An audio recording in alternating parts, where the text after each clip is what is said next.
Selamat pagi, salam jumpa lagi di hari keempat. Terima kasih buat teman-teman, Bapak Ibu, Saudara-saudari, kakak adik yang sudah mulai mengikuti bacaan harian yang kami bacakan.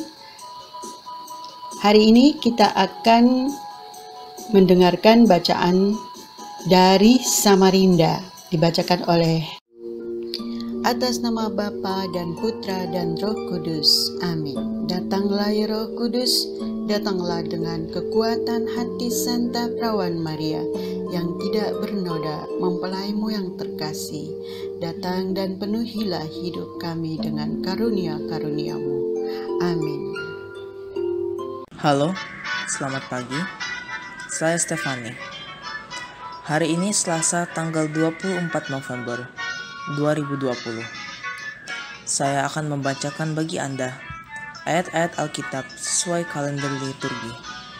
Selamat mendengarkan. Bacaan ini diambil dari Kitab Wahyu, bab 14, ayat 14 sampai 20. Dan aku melihat, sesungguhnya ada suatu awan putih, dan di atas awan itu duduk seorang seperti anak manusia, dengan sebuah mahkota emas di atas kepalanya, dan sebilah sabit tajam di tangannya. Maka keluarlah seorang malaikat lain dari bait suci, dan ia berseru dengan suara nyaring kepada dia yang duduk di atas awan itu, "Ayunkanlah sabitmu itu, dan tuailah, karena sudah tiba saatnya untuk menuai, sebab tuaian di bumi sudah masak." Dan ia yang duduk di atas awan itu mengayunkan sabitnya ke atas bumi, dan bumi pun dituailah. Dan seorang malaikat lain keluar dari bait suci yang di surga. Juga padanya ada sebilah sabit tajam. Dan seorang malaikat lain datang dari mesbah. Ia berkuasa atas api, dan ia berseru dengan suara nyaring kepada malaikat yang memegang sabit tajam itu.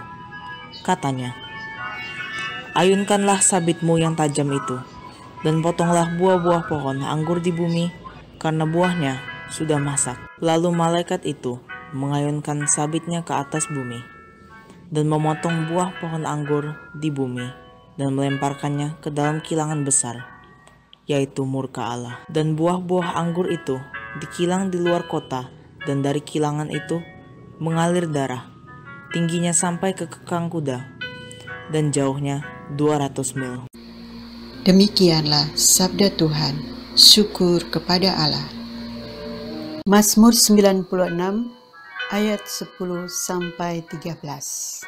Katakanlah di antara bangsa-bangsa, Tuhan itu Raja, sungguh tegak dunia, tidak goyang.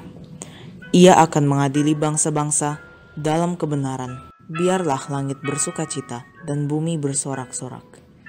Biarlah gemuruh laut serta isinya. Biarlah beria-ria padang dan segala yang di atasnya.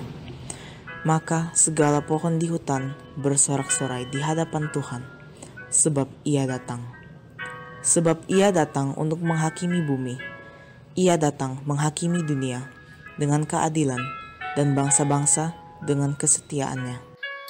Kemuliaan kepada Bapa dan Putra dan Roh Kudus, seperti pada permulaan, sekarang, selalu, dan sepanjang segala abad. Amin. Pembacaan dari Kitab Daniel.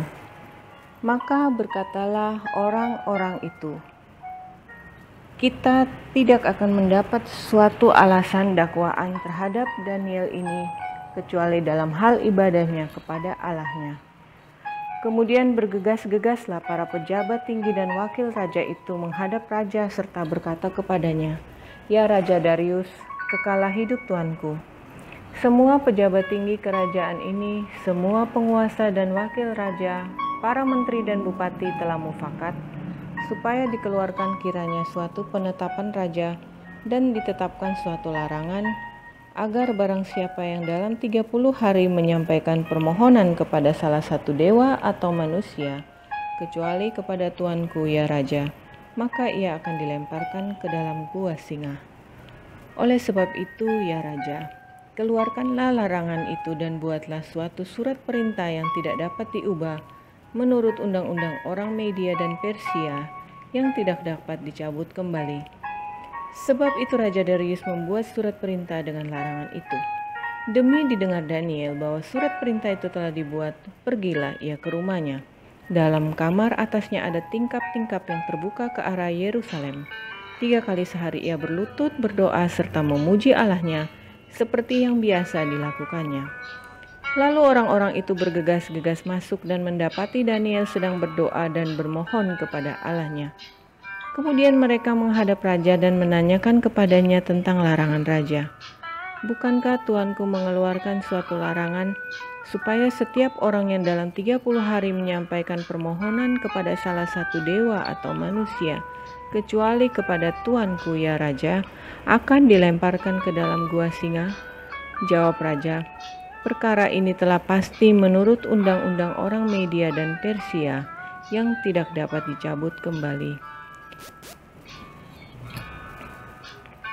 Lalu kata mereka kepada raja, Daniel, salah seorang buangan dari Yehuda, tidak mengindahkan Tuanku ya Raja dan tidak mengindahkan larangan yang Tuanku keluarkan. Tetapi 3 kali sehari ia mengucapkan doanya. Setelah raja mendengar hal itu, maka sangat sedihlah ia dan ia mencari jalan untuk melepaskan Daniel. Bahkan sampai matahari masuk, ia masih berusaha untuk menolongnya. Lalu bergegas-gegaslah orang-orang itu menghadap raja serta berkata kepadanya, ketahuilah ya Raja, bahwa menurut undang-undang orang Media dan Persia, tidak ada larangan atau penetapan yang dikeluarkan raja yang dapat diubah. Sesudah itu raja memberi perintah, lalu diambillah Daniel dan dilemparkan ke dalam gua singa. Berbicaralah raja kepada Daniel, Allahmu yang kau sembah dengan tekun, dialah kiranya yang melepaskan engkau. Maka dibawalah sebuah batu dan diletakkan pada mulut gua itu. Lalu raja mencap dengan cincin meterainya dan dengan cincin meterai para pembesarnya, supaya dalam hal Daniel tidak dibuat perubahan apa-apa. Lalu pergilah raja ke istananya dan berpuasalah ia semalam-malaman itu. Ia tidak menyuruh datang penghibur-penghibur dan ia tidak dapat tidur. Pagi-pagi sekali ketika fajar menyingsing, bangunlah raja dan pergi dengan buru-buru ke gua singa. Dan ketika ia sampai dekat gua itu, berserulah ia kepada Daniel dengan suara yang sayu. Berkatalah ia kepada Daniel, Daniel hamba Allah yang hidup, Allahmu yang kau sembah dengan tekun, telah sanggupkah ia melepaskan engkau dari singa-singa itu? Lalu kata Daniel kepada raja, ya Raja, kekallah hidupmu. Allahku telah mengutus malaikatnya untuk mengatupkan mulut singa-singa itu, sehingga mereka tidak mengapa-apakan aku, karena ternyata aku tidak bersalah di hadapannya, tetapi juga terhadap Tuanku ya Raja, aku tidak melakukan kejahatan. Lalu sangat bersukacitalah raja, dan ia memberi perintah, supaya Daniel ditarik dari dalam gua itu. Maka ditariklah Daniel dari dalam gua itu, dan tidak terdapat luka apa-apa padanya, karena ia percaya kepada Allahnya. Raja memberi perintah, lalu diambillah orang-orang yang telah menuduh Daniel, dan mereka dilemparkan ke dalam gua singa, baik mereka maupun anak-anak dan istri-istri mereka. Belum lagi mereka sampai ke dasar gua itu, singa-singa itu telah menerkam mereka, bahkan meremukkan tulang-tulang mereka. Kemudian Raja Darius mengirim surat kepada orang-orang dari segala bangsa, suku bangsa dan bahasa yang mendiami seluruh bumi, bunyinya, bertambah-tambahlah kiranya kesejahteraanmu. Bersama ini kuberikan perintah bahwa di seluruh kerajaan yang kukuasai, orang harus takut dan gentar kepada Allahnya Daniel, sebab dialah Allah yang hidup, yang kekal untuk selama-lamanya. Pemerintahannya tidak akan binasa dan kekuasaannya tidak akan berakhir. Dia melepaskan dan menolong dan mengadakan tanda dan mujizat di langit dan bumi. Dia yang telah melepaskan Daniel dari cengkeraman singa-singa. Dan Daniel ini mempunyai kedudukan tinggi pada zaman pemerintahan Darius dan pada zaman pemerintahan Kores, orang Persia itu.